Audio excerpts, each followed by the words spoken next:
Muy buenos días, que el Señor les bendiga. Le invito a tomar su lugar. Los niños no salgan corriendo, pueden irse a sus clases. Jóvenes también pueden subir a su auditorio a mano izquierda. Ya les están esperando con un rico menudo. Bueno, fuera, hermano, un rico menudo, ¿verdad? Y aquellos que nos quedamos al servicio, ¿verdad? En general, vamos a gozarnos en la palabra de Dios, vamos a fortalecernos en Dios.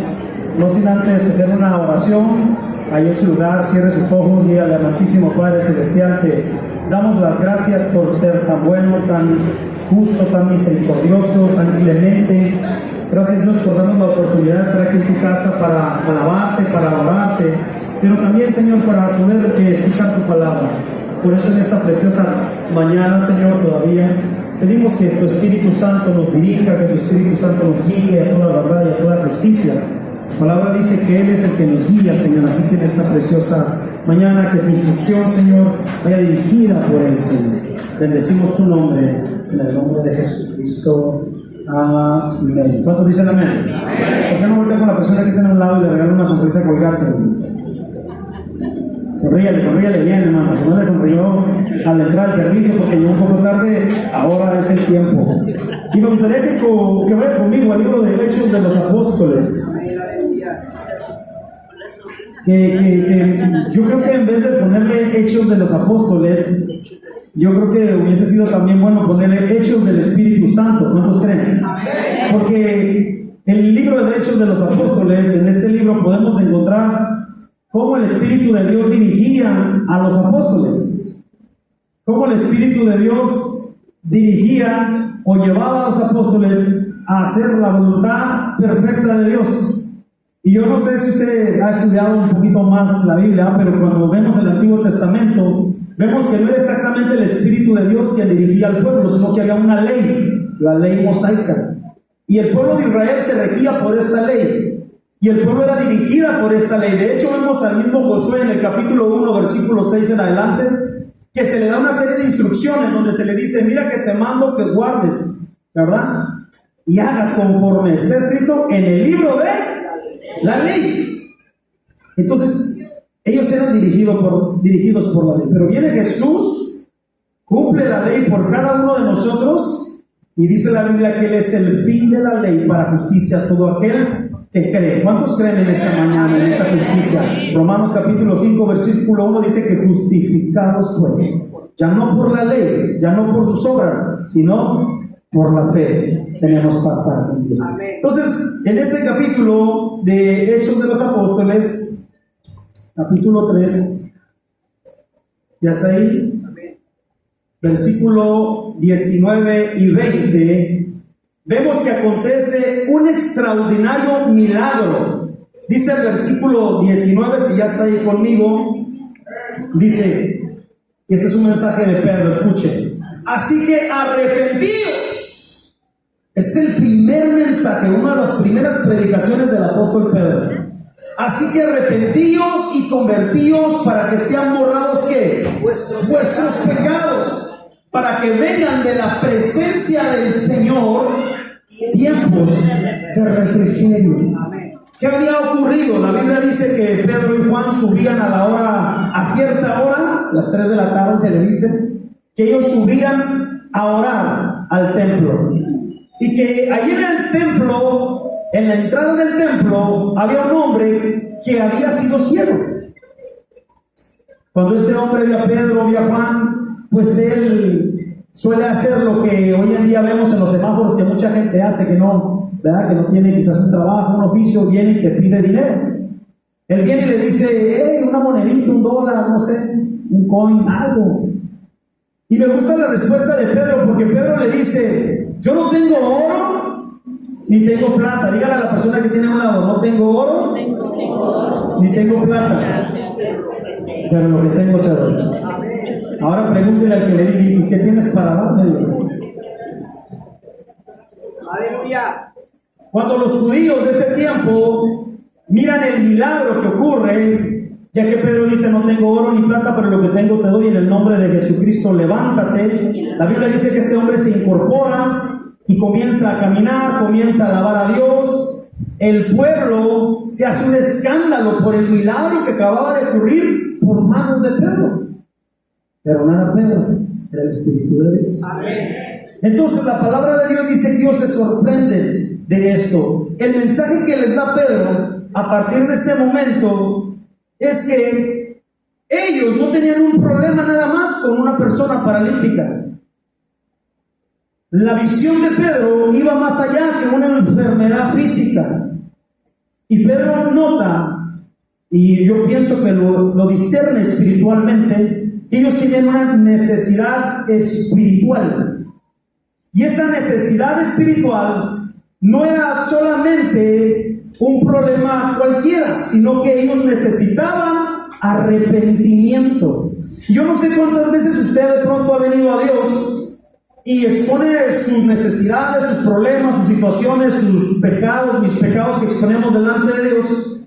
Y nosotros esperamos que Dios actúe o que Dios cambie las circunstancias que muchas veces son el resultado de nuestro pecado, o el resultado de nuestra desobediencia, o el resultado de una mala decisión.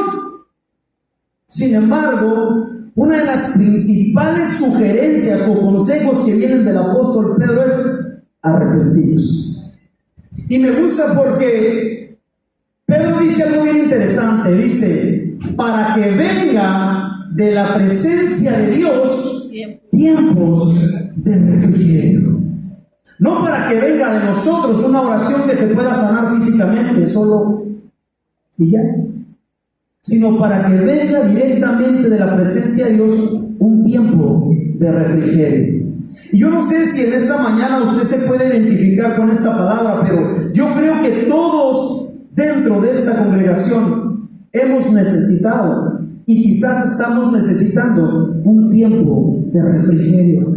Es decir, imagínense un tiempo de refrigerio, es como cuando comienza un combate en un ring. ¿A cuánto les gusta el box? Aleluya, amén, gloria a Dios, Cristo vive. Se están dando bien recio de moquetazos dos boxeadores, pero tarde que temprano uno de los dos va a necesitar un descanso. Y yo le aseguro que ha pasado que tarde o temprano el que está boxeando, por muy hábil que sea, en algún momento voltea a la esquina y quiere ver que es su esquina y quiere ver si tocan la campana porque necesita agarrar aire, necesita descansar. Y yo creo que ahora sí que ese es uno de los mejores momentos después del sexto round para un boxeador, es cuando en su esquina cuando tocan la campana y en la esquina lo traen y lo primero que hacen es lo sientan y ¿qué le dan? Agua, y de alguna manera lo animan, lo soban y tranquilo, mira, pégale por aquí, dale por acá, y comienza a recibir una serie de instrucciones, pero viene un tiempo de respirar. Y en ocasiones venimos a la casa de Dios con una grave necesidad de refrigerio, con una necesidad de descanso. Y yo no sé si a usted le ha pasado esto, pero en ocasiones podemos entrar a la iglesia de una manera e intentamos salir diferentes, intentamos salir más descansados, oramos para salir, ahora sí, dejando todas nuestras cargas en Dios, porque la realidad es que una vez que entras a esta esquina y descansas y te dan agua y tienes un tiempecito a respirar, la realidad comienza al salir después de estas puertas. Y nuevamente comienza esa pelea. Una pelea que tenemos constantemente con el gran enemigo llamado Satanás el diablo. ¿Cuántos tienen a Satanás el diablo de enemigo? Como 2 o 3, los demás son compas de él. Dicen, no, es un camarada, a mí ni me pele el diablo, dice. Pero no, todos los que somos hijos de Dios tenemos una lucha constante con el diablo, tenemos una lucha constante con nuestra propia carne humana, ¿verdad? Que luchamos, que peleamos. Pero la realidad es que de alguna manera todos aquí estamos esperando un tiempo de refrigerio. Y sabe, hace 15 días me pasó algo muy bonito en mi casa. Yo estaba, me desperté temprano, estaba viendo en mi teléfono y de pronto me volví a quedar dormido como unos 10 minutos. De ahí vuelvo a despertar y comienzo a sentir, hermanos, una desesperación, un temor, un miedo, una inseguridad tan fea. Yo no sé si es un ataque de pánico que era, pero yo me sentía extraño, yo me sentía mal. Y en ese momento pienso y digo, ¿por qué me siento así? ¿Qué me está pasando? Y ya lo primero que viene a mi corazón es, arrodíllate. Y agarro, yo tengo una ventana que da hacia la ciudad donde yo estoy, da hacia la ciudad, hacia las colonias de mi casa, de su casa. Y yo me arrodillo delante de Dios y comienzo a hablar con el Señor. Y una de las primeras cosas que comienzo a decirle al Señor es, Señor, perdóname. Porque muchas veces nosotros venimos delante de Dios y nosotros podemos exponer delante de Dios nuestra justicia, ¿saben? Podemos decir, Señor, ayúdame porque yo soy bueno, ayúdame porque yo he hecho esto por la gente pobre, ayúdame porque yo he dado, ayúdame porque yo... Y Señor, y podemos poner el yo por delante. Pero eso no trae descanso. Y la realidad es que no hay una justicia mayor, ni una santidad que supere la santidad y la justicia de Dios eterno. Y yo comencé a hablar con Dios y comencé a ser quebrantado por el Espíritu de Dios. Y una de las cosas que Dios atraía a mi corazón es arrepentimiento. Tienes que perdonar. Y saben, hay una palabra, y es justamente esta palabra, con la que todos los cristianos dentro y fuera de las iglesias luchamos, y es contra el perdón. ¿A cuánto les es fácil perdonar? Levanta su mano. Y es fácil perdonar. Depende de que le haya pasado, depende de que le haya ocurrido, que haya vivido, ¿verdad? Pero hay ocasiones donde no es fácil perdonar, o incluso donde no es fácil perdonarte a ti mismo, aceptar el perdón que Dios ya te dio y tú sigues cargando con la angustia dentro de tu corazón. Cuando Pedro le habla a Israel y le da este mensaje de Hechos 3, 18 y 19, Pedro le dice, arrepiéntanse. Y no les está diciendo arrepiéntanse de sus pecados porque son pecadores, ¿no? Si usted sigue leyendo el contexto, le dice, porque sus padres, ustedes, cargan la sangre de aquel que un día vino y derramó su sangre en la cruz del Calvario. Y es por esa causa de esa sangre, es la razón, esa sangre, por la cual este hombre hoy está de pie. Y cuando Pedro les transmite ese mensaje, muchos de ellos comienzan a quebrarse delante de Dios. Tienes que perdonar. Y muchas veces cuando a nosotros se nos habla del perdón, nuestro raciocinio, nuestra mente como que rápido dice, no, pero es que yo no he hecho nada, pero es que yo no empecé esto, pero es que yo no soy culpable, pero es que... Y no sé si alguna vez a usted le ha pasado como que se empieza a justificar delante de Dios para no ceder un perdón. ¿A cuánto les ha pasado? Nos justificamos delante de Dios. Pero la realidad es que no puede venir un tiempo de refrigerio en nuestra vida, no puede venir un tiempo de descanso si no cedemos ante el perdón delante del Señor. Entonces Pedro comienza a hablar con Israel. Pedro comienza a decirles, y sigue ahí acompañándome por favor en el versículo 19 en adelante de Hechos de los Apóstoles capítulo 3, dice, así que arrepentíos y convertíos para que sean borrados vuestros pecados, para que vengan de la presencia del Señor tiempos de refrigerio, tiempos de descanso. Versículo 20, ponga mucha atención, y Él envíe a Jesucristo que os fue antes anunciados, versículo 21 en adelante, a quien de cierto es necesario que el cielo reciba hasta los tiempos de la restauración de todas las cosas, de que habló Dios por boca de sus santos profetas que han sido desde antes de los tiempos antiguos. Versículo 22, porque Moisés dijo a los padres, el Señor vuestro Dios, estaba profetizado, el Señor vuestro Dios os levantará profeta de entre vuestros hermanos, como a mí, a él oiréis en todas las cosas que os hable.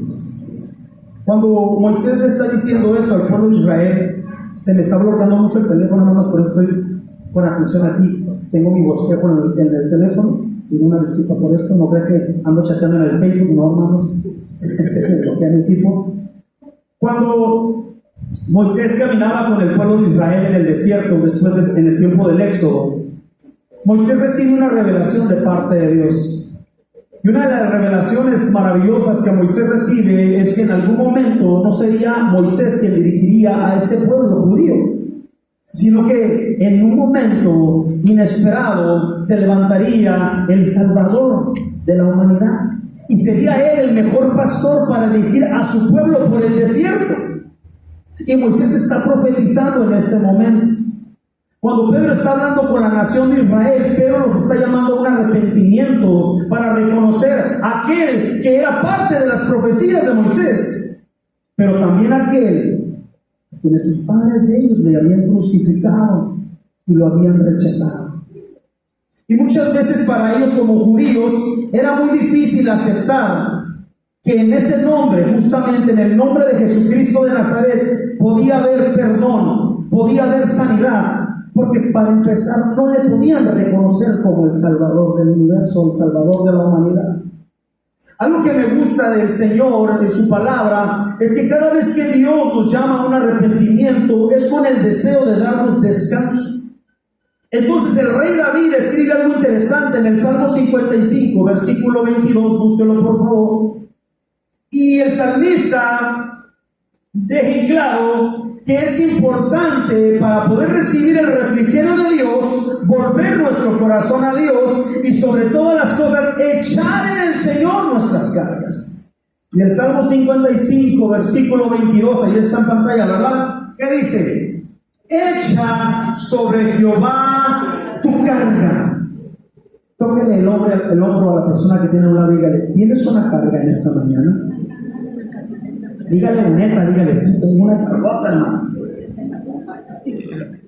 Dígale, echa sobre Jehová tu carga.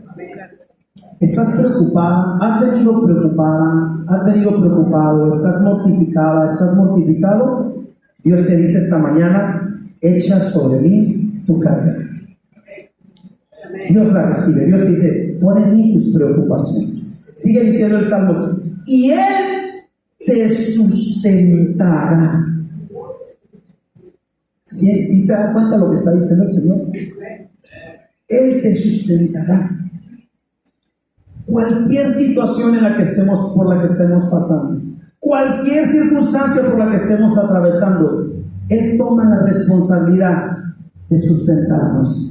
Sustentar a alguien es como cuando alguien va caminando en el desierto, pero hay una segunda persona que le da agua, le da alimento. No lo saca del desierto, escuche, pero le da agua y le da alimento. Es decir, que Dios en medio de nuestras pruebas, de nuestras dificultades, no promete sacarnos, porque esas dificultades, esas pruebas son parte de la formación de todo cristiano. Pero sí promete una cosa, y es sustentarnos en medio de la adversidad y de la prueba. Así que si en esta mañana tú estás atravesando algún momento de prueba o de adversidad en tu vida, Dios no te va a sacar de ahí todavía, hermano. Y perdón por lo que te estoy diciendo, porque eso es lo que a ti te va a formar, eso es lo que a ti te va a dar un carácter, eso es lo que a ti te va a hacer poner como una ancla de barco tus pies bien cimbrados sobre el Señor Jesucristo. Y es ahí donde tú y yo vamos a conocer el poder genuino de un Dios que oye y un Dios que responde. Sigue diciendo este Salmo, y Él te sustentará. A ver, termine de leer la última parte que dice, no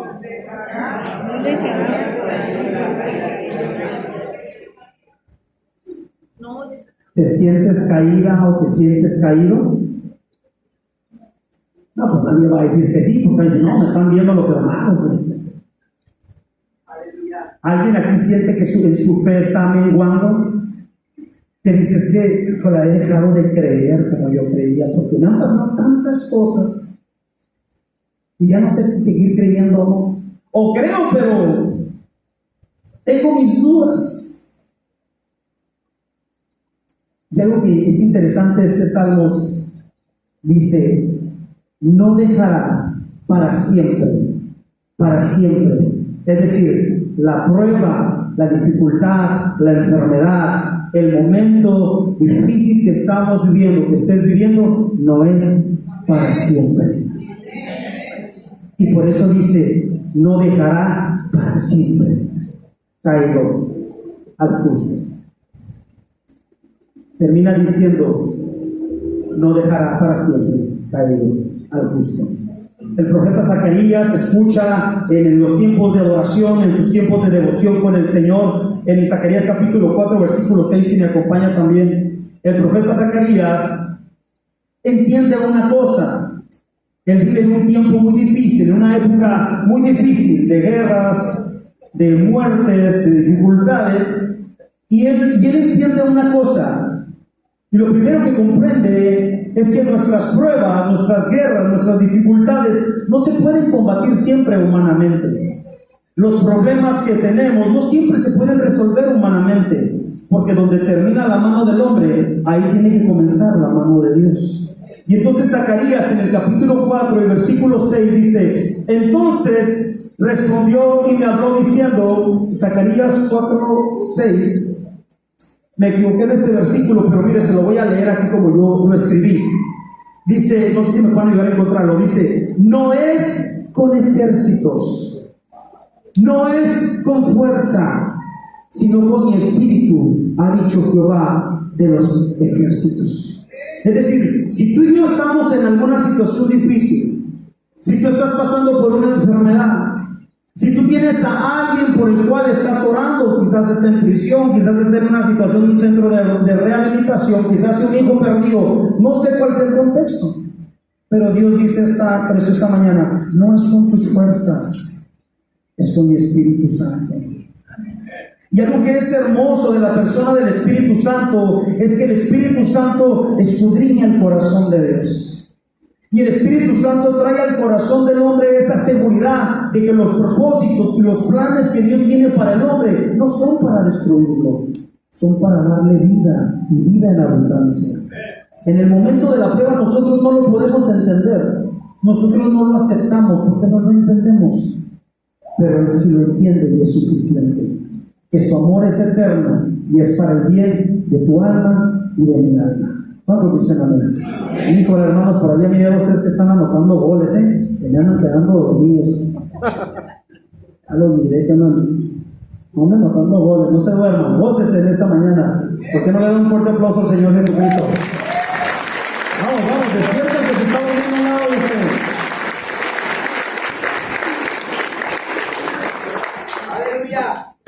Hay algo que llama mi atención de dos milagros que hace el Señor Jesucristo con dos personas que padecían ceguera, y es en Marcos capítulo 10, versículo 51.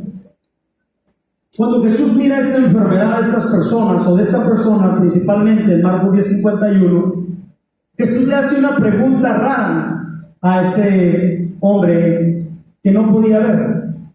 Una pregunta lógica para mí. No sé si ya esté ahí. Este hombre era un hombre ciego, hermanos. Y la pregunta que le hace el Señor Jesucristo a este hombre es: ¿qué quieres que te haga? ¿A poco no está extraño ver a una persona ciega que busque ser sanada y que usted le diga: ¿qué quieres que te haga? Pues por obvias razones quiere ver, ¿no? Pero ¿saben? Algo que yo entiendo del Señor Jesucristo es que muchas veces lo que para ti y para mí es una necesidad, una prioridad, no es la necesidad que Él sabe que tu alma verdaderamente necesita. Y aquí es donde nosotros muchas veces pedimos a Dios cosas fuera del tiempo de Dios y no entendemos que no es lo que en ese momento nuestra alma necesita. Pero Él sí sabe lo que necesitamos. Y por eso Jesús lanza esta pregunta a este hombre: ¿qué quieres que te haga? Para esto el hombre responde: Señor, yo quiero recobrar la vista.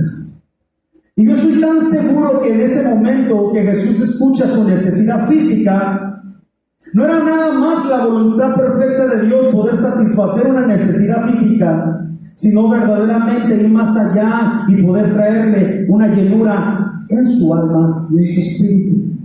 Y esta misma pregunta Jesús se la hace nuevamente a otro personaje en Mateo capítulo 20, versículo 32. Búsquenlo en su Biblia. Y le hace justo la misma pregunta. Mateo 20, 32, Jesús le hace la misma pregunta diciendo: ¿qué quieres que haga por ustedes? Ellos le responden al Señor Jesús: Señor, que nuestros ojos sean abiertos. Y sabe, cuando yo estaba orándole al Señor hace 15 días, creo que sentí una necesidad muy fuerte de hablar con Dios.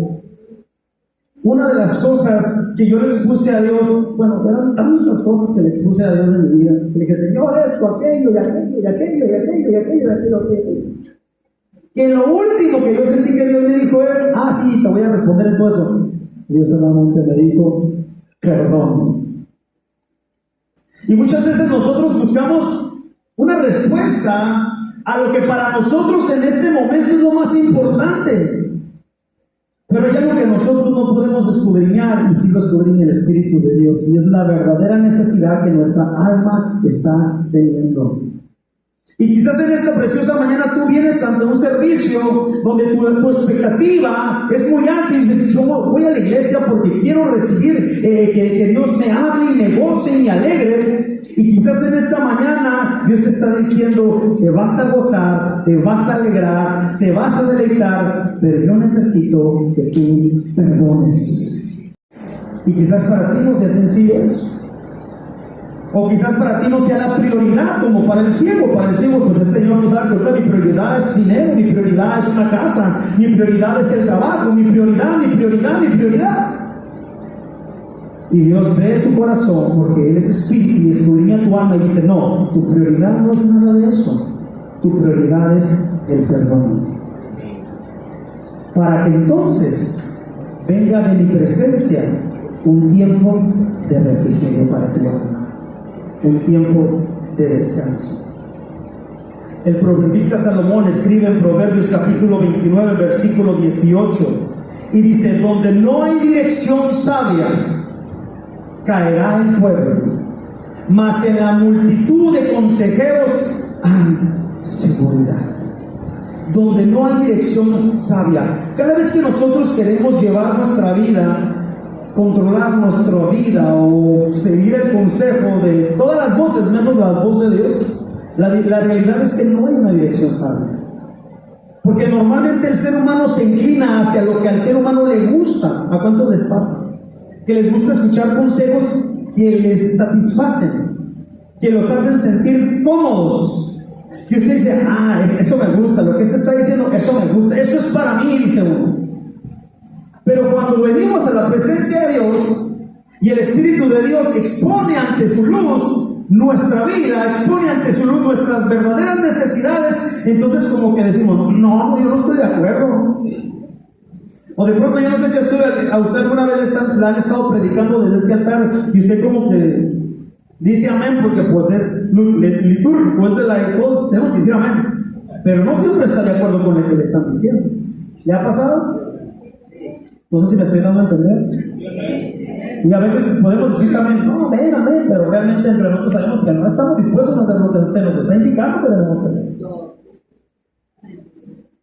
Pero dice Dios: para que haya un tiempo de refrigerio, tienes que escuchar y tienes que obedecer.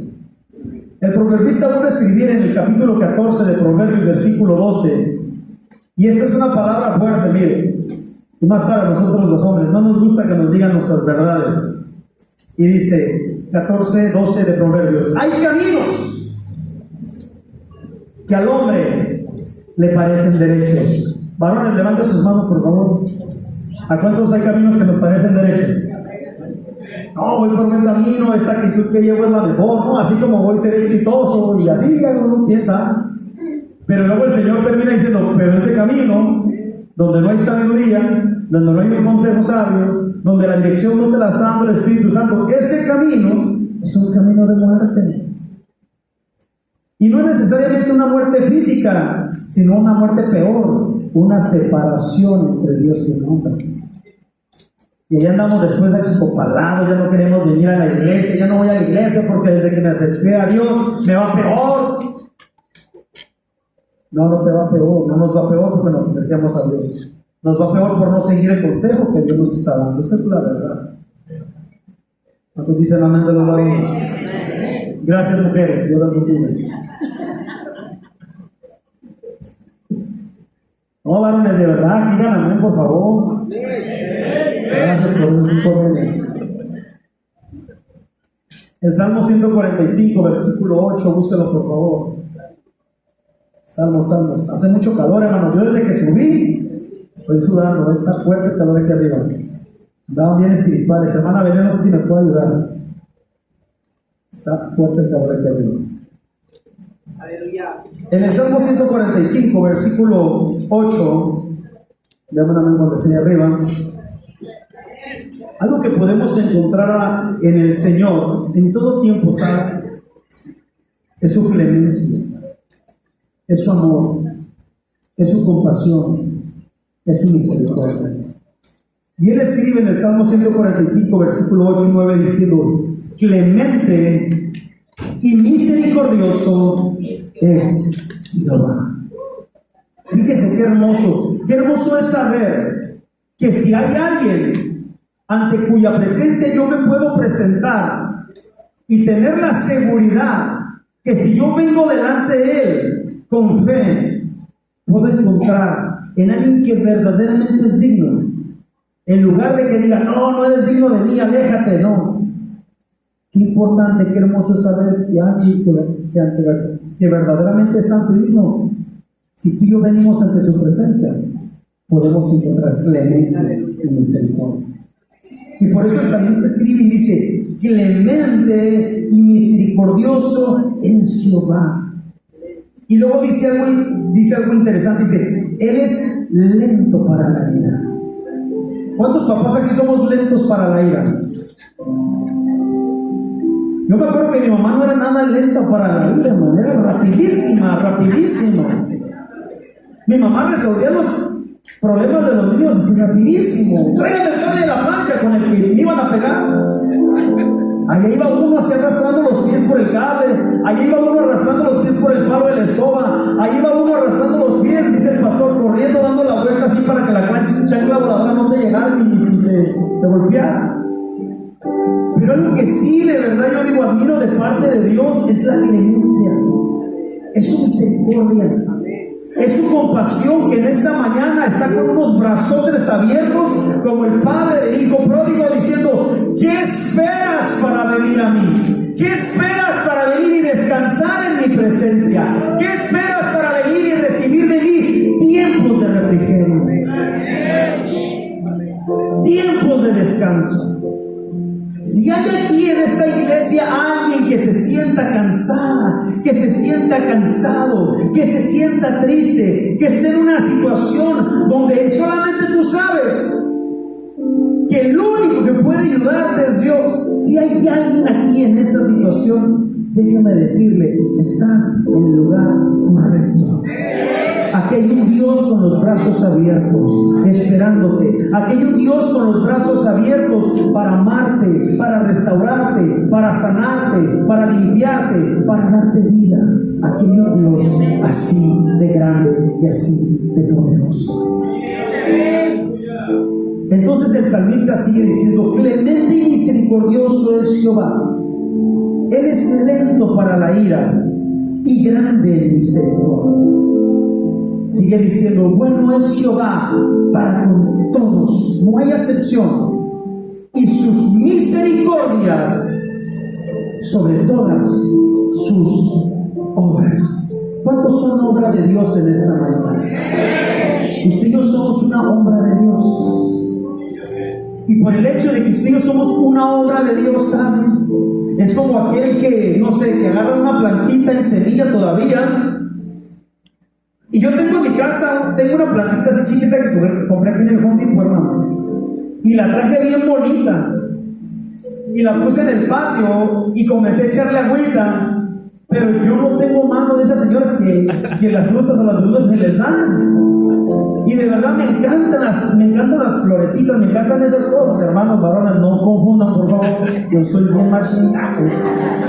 Y de verdad, hermano, me encantan las plantitas, y yo tengo una plantita ahí, y le echaba agua, y le echaba agua, y le echaba agua, y por más que le echaba agua, más se secaba, más se secaba, más se secaba. Dije: ¿le mando a Home Depot? ¿O seré yo? Bueno, y le voy a decir algo que yo en mi mente, yo le dije, y luego lo hablé así, estaba en la noche, y le dije: no tienes nada de esperanza de vivir, le dije a la plantita. no tienes, ya está seca, pero no te voy a tirar de ella. Yo sé que tú me vas a dar un fruto. Ahí está un Dios de testigo que se dedica a la plantilla. Y agarré, hermanos, y le sigue echando agua, le sigue echando agua, le sigue. Y sigue seca, hermanos. Pero de pronto, a los días, miré que surgió una pequeña plantita verde a un lado de esa plantita. Ahorita ya es una plantita como de 2 pulgadas. O sea, nació un bastoncito, luego le nació. Y saben, el Espíritu de Dios así está con muchos de nosotros. Quizás usted y yo no estamos dando el fruto que Dios está esperando de nosotros, porque usted y yo podemos dar más todavía. Y a lo mejor ha llegado a tu vida de pronto un desánimo que te viene siguiendo desde hace mucho tiempo por oraciones que tú le has hecho a Dios que no han sido contestadas todavía.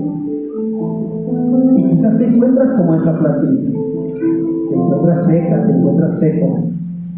Pero sabes, si hay alguien que sabe que de ti va a surgir vida, es aquel para que tú eres su obra maestra.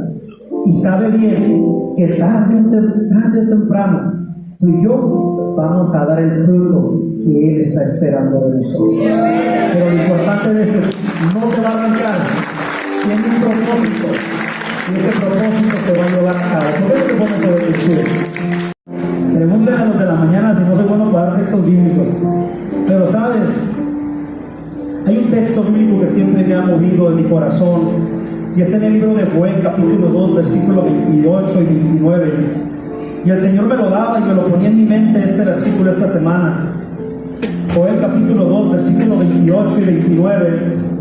Y dice este versículo: y después de esto derramaré mi espíritu sobre toda carne, y profetizarán, y vuestros hijos y vuestras hijas, vuestros ancianos soñarán sueños, vuestros jóvenes verán visiones. Y también sobre los siervos y sobre las siervas derramaré mi espíritu en aquellos días. Hoy en esta preciosa mañana Dios quiere derramar su espíritu en tu vida. Hoy en esta preciosa mañana, yo no sé cuál sea tu circunstancia y tu situación, sí sé cuáles son las mías. Y por eso sé que el mejor lugar donde tú y yo podemos correr es donde nos están esperando con unos brazos abiertos para decirnos: yo tengo un propósito para ti, yo tengo un plan para ti, pero es tiempo de que recibas mi refrigerio. Levanta tus manos ahí donde estás. Amantísimo Padre Celestial, te damos las gracias por darnos la hermosa oportunidad de estar aquí en tu casa. Te damos las gracias, Señor, porque si hay alguien que se preocupa por nosotros, eres tú. Nosotros en ocasiones nos decimos llamar amigos o hermanos, y cuántas veces no nos olvidamos de las necesidades de nuestros amigos y hermanos. Pero tú siempre estás saltando, tú siempre estás pendiente, Señor. Y hoy en esta preciosa mañana yo te pido en el nombre de Jesús, Señor, que esta palabra en profecía en Ezequiel 36:26 esta mañana sea una realidad en nuestra vida, Dios. Y dice el Señor en Ezequiel capítulo 36, versículo 26: os daré un corazón nuevo. Todo aquel que quiera un corazón nuevo, por favor, deje ese lugar y venga hacia aquí adelante con el Señor. Y pondré un espíritu nuevo dentro de vosotros. Todo aquel que necesite un espíritu nuevo de parte de Dios, venga hacia aquí adelante y hable con Dios.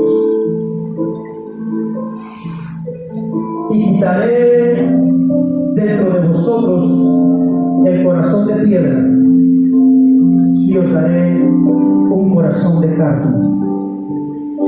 Una de las cosas que no nos permite perdonar, una de las razones por las que en ocasiones incluso nos cuesta pasar enfrente, porque nos vemos expuestos o nos sentimos expuestos ante las personas, es que algo entorpece en nuestro corazón.